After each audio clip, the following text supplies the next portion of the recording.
In this episode of 1 Minute History, I'm going to be talking about the branches of the United States, also known as the U.S. government.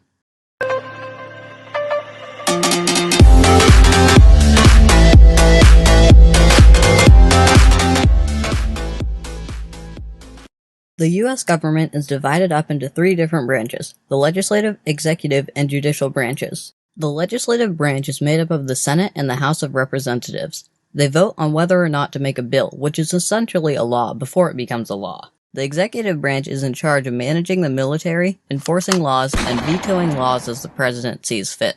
The judicial branch is also known as the Supreme Court and decides whether government decisions are unconstitutional. Each branch has checks and balances upon the other two branches.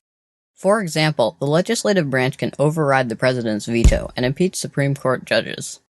The president can also veto laws and appoint Supreme Court judges. And finally, the judicial branch has the power to decide that a military action by the executive branch or a law is unconstitutional, and essentially have it undone or removed.